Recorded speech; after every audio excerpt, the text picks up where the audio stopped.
नमस्कार साथियों, मैं बाल मुकुंद धुरिया। सबसे पहले आप सभी दर्शकों को बहुत बहुत बधाई कि आज भारत ने इतिहास रच दिया। भारत के वैज्ञानिकों ने इतिहास रच दिया। आज भारत का चंद्रयान 3 अभी कुछ ही मिनटों पहले चांद की डार्क सतह पे उतरा है। ऐसे तो चांद पर बहुत सारे देशों ने अपने यान उतारे हैं, लेकिन जो डार्क वाला हिस्सा है, अंधेरा वाला हिस्सा है, उस हिस्से में हमारा चंद्रयान सफलतापूर्वक उतरा है। आपको याद होगा कि चंद्रयान 2 लैंडिंग के समय क्रैश हो गया था, तो लेकिन आज चंद्रयान 3 बहुत ही माकूल तरीके से, जैसा उसको फीड किया गया था, वो उतरा। तो हम लोगों ने लाइव देखा, आपने भी हो सकता है लाइव देखा हो। जो हमारी जो स्पेस में काम करने वाली एजेंसी है इसरो, और उसके तमाम जो जिम्मेदार वैज्ञानिक हैं, उनको हम अपनी तरफ से, अपने तमाम दर्शकों की तरफ से बहुत बहुत बधाई देते हैं, बहुत बहुत शुभकामना देते हैं। ये एक साइंटिफिक एक्ट है, और इस एक्ट ने हमारे बहुत सारे मिथकों को और हमारे यहाँ पर बहुत सारी जो पुरानी कहानी कल्पनाएं हैं, उनको भी प्रत्यक्ष रूप से समझने में हमको मदद मिलेगा।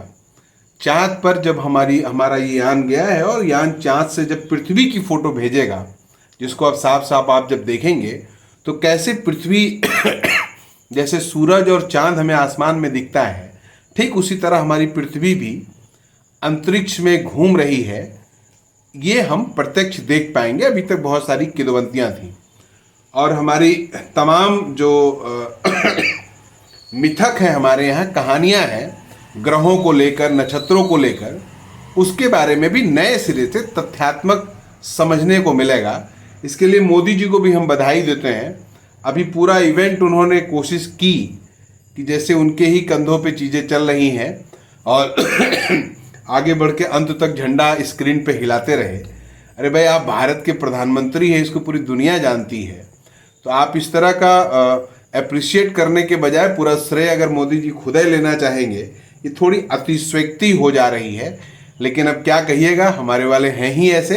वो हर काम में अपनी टांग अड़ाकर और अपनी वाहवाही लूटने में जरा भी कोताही नहीं करते हैं। तो मोदी जी को भी इसके लिए बधाई कि इसरो के इस काम में आपने भी कोशिश की होगी।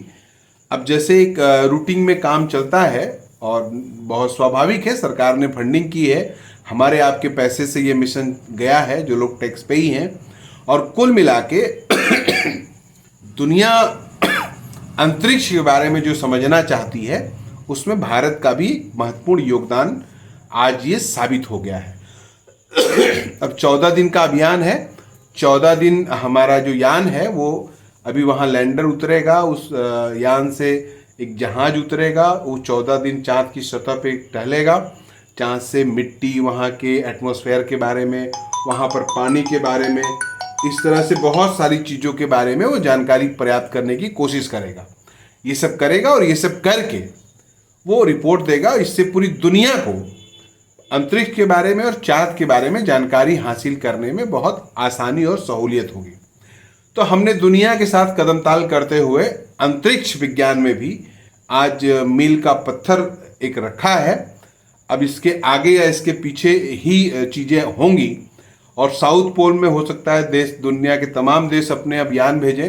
कुछ लोग जैसे 69 में अमेरिका ने चांद पे मनुष्य भेजा था, तो उसी तरह से हो सकता है आगे वाले मिशन में मनुष्य भी जाएं, भारत की तरफ से भी मनुष्य जाएं और चांद पर उतरे, वहाँ पर प्रत्यक्ष रूप से चांद की जमीन पर उतरे। कई बातें हमारे लिए साफ हुई हैं। अब तक हम दुनिया के बताए हुए कम से कम जो नासा है, अमेरिकी स्पेस एजेंसी है, या चाइना की जो अमेरिकी एजेंसी है, या रसिया की जो अमेरिकी जो अंतरिक्ष एजेंसी है, वो एजेंसियां जो कहती थी, अब तक हम वही बात जानते थे, उन्हीं बातों को मानते थे। अब पहली बार ऐसा होगा कि हमारे अपनी एजेंसी जो है, नासा, जो इसरो है, इसरो के वैज्ञानिक चांद और अंतरिक्ष के बारे में कैलकुलेशन करेंगे, वो बताएंगे, और हम लोग विथ कॉन्फिडेंस उन चीज़ों को जानेंगे, समझेंगे, और अंतरिक्ष को लेकर जो मिथक और जो भ्रम था हमारे दिमाग में वो टूटेगा।